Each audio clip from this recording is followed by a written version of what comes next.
अभंगाचं तिसरं चरण. जाळी येली लंका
पद्धतीने हनुमंतरायने उड्डाण केलं.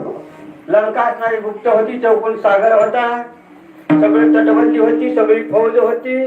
त्या लंकेचा शोध लावला. असं केल्याच्या नंतर ती लंका या ठिकाणी असणारा चित्त सगळं अधर्मानं भरलेलं आहे.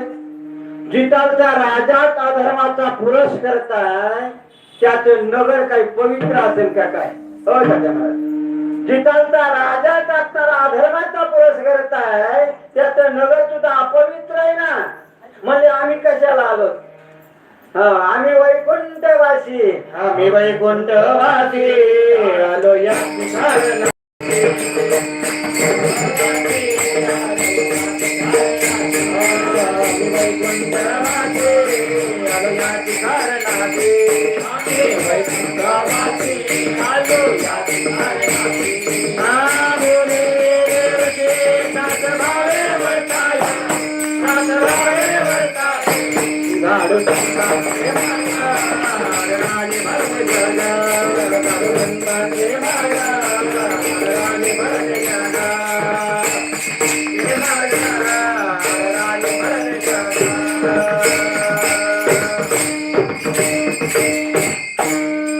हनुमंतराय म्हणले याच्यासाठी ते मी आलोय इथं. या ठिकाणी असणार ही लंका म्हणले माझ्या असणारे स्वामी येणार इथं. आपण जसं यज्ञ करायची जी भूमी असते ना, तिला अगोदर या ठिकाणी गोमित्र शिंपडून ती सारवून सुचिरभूत करतो ना. माझे असणारे स्वामी इथं येणार आहेत. इथं असणारे धर्माची ध्वज फडफडणार आहे. ही असणारी लंका अपवित्र राहून कशी जमल? हिला पवित्र करावं लागेल ना, सुचिरभूत करावं लागेल ना. मग त्याच्याच हाताने, राजा रावणाच्या हातानं या ठिकाणी असणार त्या चिपटीला गुंडाळून घेतलं. थोडं मागे येत होत, आता गुंडाळून घेतलं. त्याची दाढी मिशा जाळली. जाळल्याच्या नंतर तोंडाची आग होती. रावण म्हणतोय, वानरा तुझं शिपूट पेटलंय तरी अजून कसं तुम्हाला मूळ मुद्दे आलो. तुझं शिपूट पेटलंय तरी अजून कसं मला ना. हनुमंतराय म्हणले आता त्याचा अंत जवळ आलाय. आणि अंत जवळ आल्याच्या नंतर ते तगमग तगमग करत, अंधुक दिसत. या ठिकाणी वायफळ फळफळ करत, अंधुक दिसत. आणि आलंय, शिकून आलंय.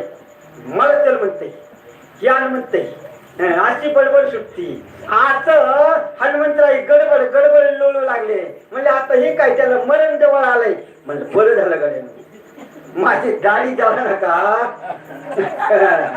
पण हे वांडर मारायला लागले, लय जगार केलं. रावणाला आनंद वाटला. जे दुसऱ्याच्या दुःखामध्ये स्वतःला आनंद मानतात तो आसुरी आनंद आहे.